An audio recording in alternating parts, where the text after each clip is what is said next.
रो रही है, बाबा मेरा इस संसार में कोई नहीं है, अब आप ही बताओ मैं मरूं नहीं तो क्या करूं। मैया सुनीति को बहुत समझा रहे हैं, नहीं मानी। देवऋषि नारद ने कहा, बोले मैया तुम घर जाओ, तुम्हारी बहुत सुंदर संतान होगी, हम तुम्हें वरदान देते हैं। मैया सुनीति घर वापस गई। समय यापन होने लगा। महाराज उत्तानपाद सेना को लेकर के एक दिन शिकार खेलने के लिए वन में गए। माया भी हिरण को देखा, हिरण का पीछा करने लगे, लेकिन संध्या हो जाती है, रात्रि हो जाती है। हिरण भी अंतर ध्यान हो गया, पीछे वापस लौट के देखा तो सेना भी अंतर ध्यान हो गई। महाराज उत्तानपाद उसी रात मैया सुनीति से जाते हैं और मैया सुनीति से मिलने के पश्चात मैया सुनीति रोती है, सुख दुख की बातें सुनाती है। आज वो माँ, लाचार माँ बहुत रोती है। सुबह के 4 बजे महाराज उत्तानपाद वहां से चले जाते हैं। उसी रात मैया सुनीति का गर्भ धारण हो जाता है, इधर सुरुचि का भी गर्भ धारण हुआ। दोनों माओं का गर्भ धारण हुआ। 9 मास पर पूर्ण होने के लिए आए। 9 महीने व्यतीत होने के बाद दोनों ने पुत्रों को जन्म दिया। दोनों ने जब पुत्रों को जन्म दिया, बड़ी रानी के पुत्र का नाम ध्रुव पड़ा और छोटी रानी के पुत्र का नाम उत्तम पड़ा। उत्तम भैया और ध्रुव भैया 5 वर्ष के हुए। तो देखिएगा, उत्तम भैया ध्रुव भैया के पास में गए और ध्रुव भैया के पास में जाकर के कहा कि भैया खेलने के लिए चलोगे? हाँ भैया। लेकिन कहाँ चलोगे? बोले भैया आज पिताजी की कचहरी में चलेंगे। ध्रुव जी बड़े प्रसन्न हुए, मैंने पिताजी को कभी देखा नहीं है, आज मैं भी देख लूंगा। नाम तो सुना है कि मेरे पिता एक राजा हैं, लेकिन आज उनको दीदार भी कर लूंगा। ध्रुव जी बड़े प्रसन्न हैं दर्शन करने के लिए। और ध्रुव जी जिस समय वहां से चले उत्तम भैया के साथ, उत्तम भैया के साथ में जब गए ना, महाराज उत्तानपाद ने अपने बड़े पुत्र ध्रुव जी को देखा तो ध्रुव को एकदम से गोदी में बिठा लिया। और जब गोदी में उठाया ना, तो ये बात कैसे भी सुरुचि को पता चल गई। तो सुरुचि दौड़ी दौड़ी आई और ध्रुव जी का हाथ पकड़ करके धक्का मार दिया और कहा, न वत्स न प्रते धृष्टयम भवान रोड में रहते। यदि तुम्हें सिंहासन पर बैठना है तो इस सिंहासन पर बैठने के लिए तुम्हें मेरा पुत्र बनना होगा। ये बात प्यारे ध्रुव जी को लग जाती है। ध्रुव ने कहा, इसका मतलब ये हुआ कि मेरी माँ अभागिन है। ध्रुव जी रो रहे हैं। मौसी ने इतनी बड़ी बात कह दी। ध्रुव जी रोते रोते अपनी मैया के पास में पहुंचे और माँ ने पुत्र को रोता हुआ देखा, सीने से लगा लिया। मेरे लाल, किसने मारा तुझे? तो ध्रुव जी रोकर के कहती, माँ मैं जब पिताजी की कचहरी में गया तो पिताजी ने मुझे गोदी में बिठा लिया, लेकिन मौसी आई, मौसी ने मेरा हाथ पकड़ा और मुझे धक्का मार दिया। माँ मुझे दुख इस बात का नहीं है कि मौसी ने धक्का मारा, माँ मुझे दुख है तो सिर्फ इस बात का कि पिताजी बैठे बैठे देखते रहे और उन्होंने एक शब्द नहीं बोला। माँ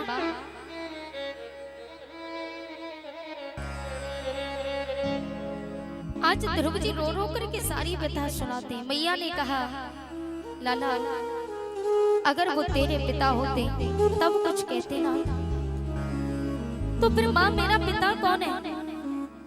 मैया ने कहा कि तेरे पिता ही नहीं बल्कि जो सारे संसार के परम पिता परमात्मा है वही तेरे पिता है। ध्रुव जी ने कहा, कहाँ मिलेंगे? मैया ने कहा, ऐसे नहीं मिलते, वो उनका भजन करना पड़ता, तपस्या करनी पड़ती है जंगल में जाके, तब प्रभु मिलते हैं। तो ध्रुव जी हट पकड़ लेते, माँ मैं प्रभु से मिल करके आऊंगा, अब तो मैं जा रहा हूँ माँ, और मैं उसी दिन लौट करके आऊंगा जब मैं अपने पिता से मिल करके आऊंगा। अब तो मैया घबराने लगी, ये मैंने क्या कह दिया।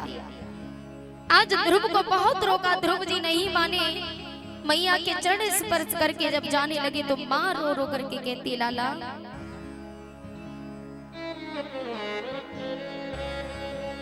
मेरे बिटू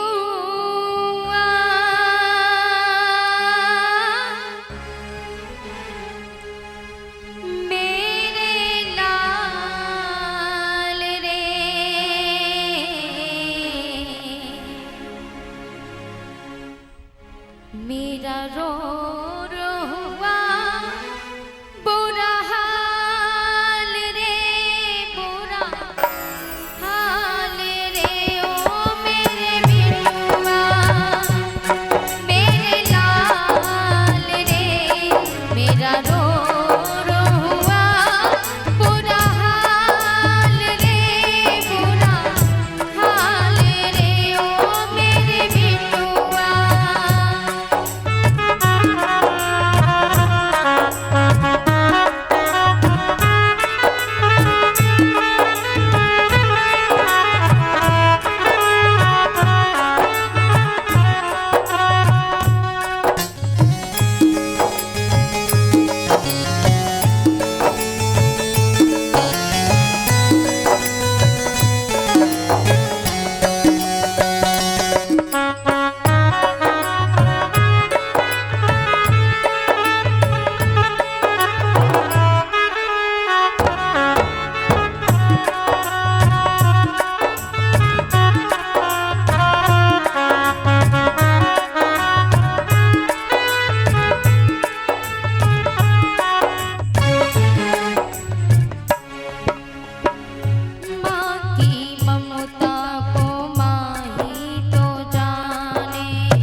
आज ध्रुव जी रो कर के माँ से कहने लगे। माँ ने जब रो रो करके कहा तो ध्रुव जी कहते, माँ ममता अपने को दिल में छुपा ले, ममता अपने को दिल में छुपा ले, याद मेरी को तू मन में बसा ले, मन में बसा ले, होगा वही जो है किस्मत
जी से प्रार्थना करती हैं। ध्रुव जी ने मैया की एक बात नहीं सुनी और ध्रुव जी वहां से प्रस्थान करते हैं।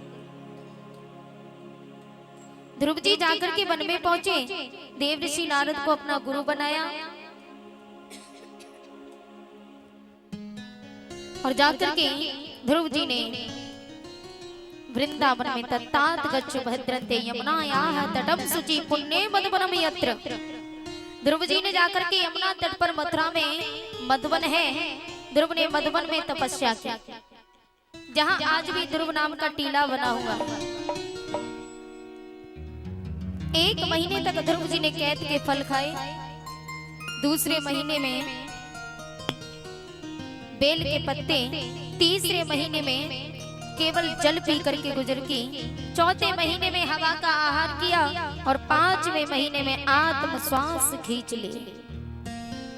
भगवान का सिंहासन हिलने लगा। इंद्र को पता चला तो इंद्र ने अप्सराओं को भेज दिया, जाओ जाकर के तपस्या भंग करो। कौन है जो इतनी कठोर तपस्या कर रहा है? अप्सराएं तपस्या भंग करने गई, लेकिन प्रभु की ऐसी कृपा हुई कि अप्सराएं पराजित होकर वहां से लौट गई। अंत में भगवान को आना ही पड़ा। भगवान का जब सिंहासन हिलता है ना, तो माता लक्ष्मी ने कहा, प्रभु जाओ ना, मेरा पुत्र आपको कब से याद कर रहा है और कितनी परीक्षा लोगे मेरे पुत्र की। प्रभु ने देर नहीं की, ध्रुव जी के पास में पहुंचे, अपने पांव को ध्रुव जी के पांव के पास में जाके मारने लगे। ध्रुव ने नेत्र नहीं खोले, भगवान समझ गए इसके हृदय में मेरी प्रतिमा है।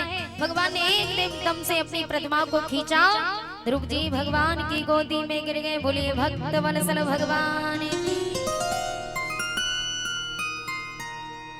आज भगवान ने ध्रुव को दर्शन दिए। ध्रुव जी ने जो प्रभु के दर्शन किए, प्रभु को प्रणाम किया। योऽन्तः प्रवेश्य मम वाचमिमां प्रसुप्तां संजीवयत्यखिल शक्तिधर स्वधाम्ना अन्याश्च हस्तचरण श्रवणन्तुगादि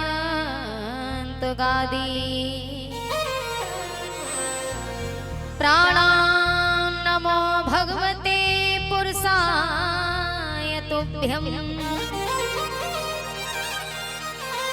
प्राणां नमो भगवते पुरुषाय तुभ्यं। ध्रुव जी ने प्रभु को प्रणाम किया और भगवान को देख करके ध्रुव के नैनों से अश्रु की धारा बहने लगी। आज ध्रुव जी रोने लगे। भगवान ने ध्रुव के आंसुओं को पहुंचा, पुत्र तुम रो रहे हो। ध्रुव जी ने कहा, प्रभु मेरी मैया ने जौ की रोटी खाई, जौ की रोटी खा करके मुझे पाल पोस के बड़ा किया। मेरी मौसी ने मुझे धक्का मार दिया और मेरे पिता ने कुछ नहीं कहा। मेरी माँ जंगल में रही, सुख दुख सहन करके मेरा पालन पोषण किया। तब आकर के आपने दर्शन किए प्रभु।